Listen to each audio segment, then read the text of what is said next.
We chat to Ali Sablay for the latest. Good morning, Ali. Thanks for joining me today.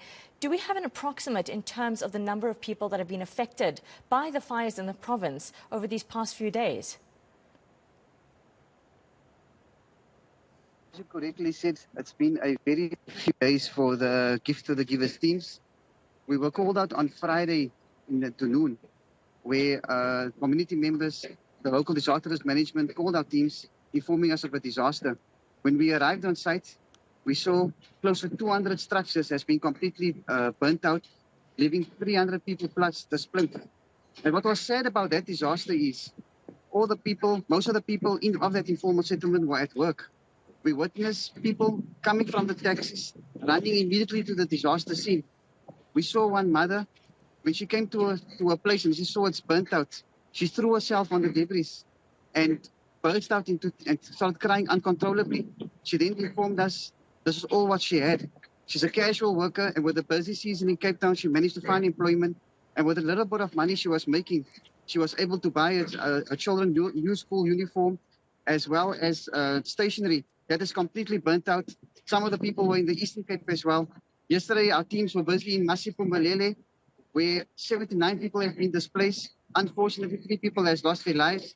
And this morning at 4 a.m., we received frantic calls from the community of Polar Park.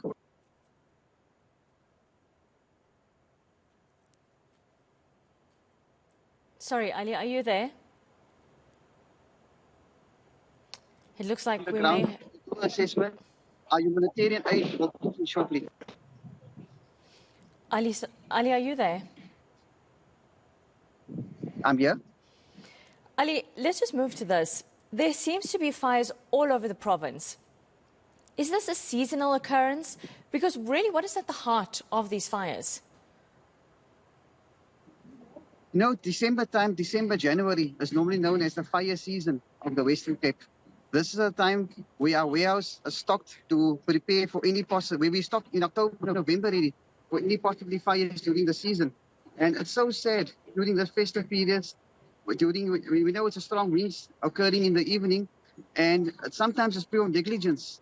And this is where we encourage, the city of Cape Town, the local disaster risk management teams, SASSA, and even national government has come on board before time, informing residents of the danger in this period of leaving your appliances on, but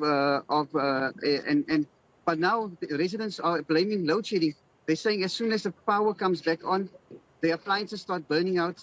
But in disasters like this in the noon, I suspecting a gas stove was left on, and that's how the fire occurred. And it's having a devastating effect. Unfortunately, there's total carnage behind me. As you can see behind me, total carnage. And unfortunately, one person has lost their life here as well.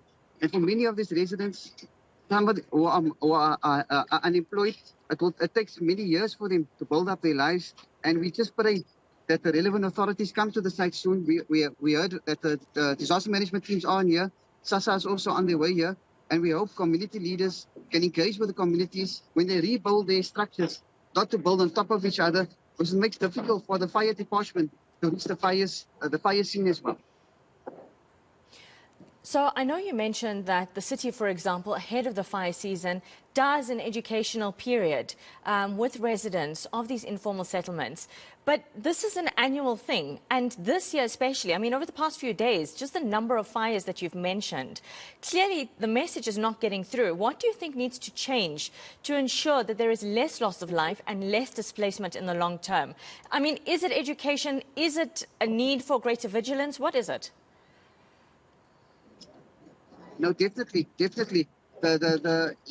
We have to. We think the education department the education part is not getting down to the residents. As I'm speaking to you, as you correctly said, we're busy with the fire in Masiphumelele, we're busy in Tunoon, and we're busy in Polar Park.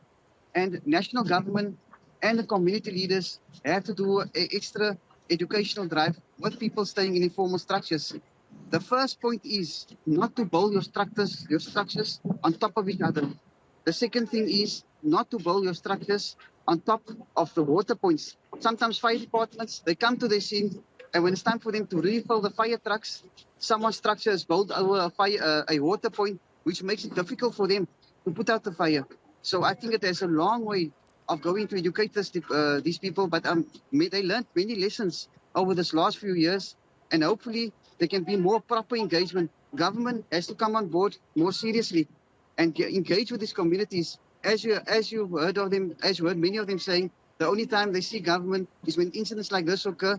Thereafter, they will come visit when the next fire occurs. There has to be preventative measures in place to prevent such disasters, because it's having a devastating effect on the communities. You can just imagine the trauma it's having on a child. We see children here, they are looking shocked. We saw a child earlier trying to scratch in the rubble, looking for his toys, for asking what he's looking for his water bottle, for his new school clothing. So it's having a devastating effect on the community. Absolutely, Ali. It's really tragic to hear. Thank you so much for joining us and sharing that with us this morning. That was Ali Sablay from Gift of the Givers.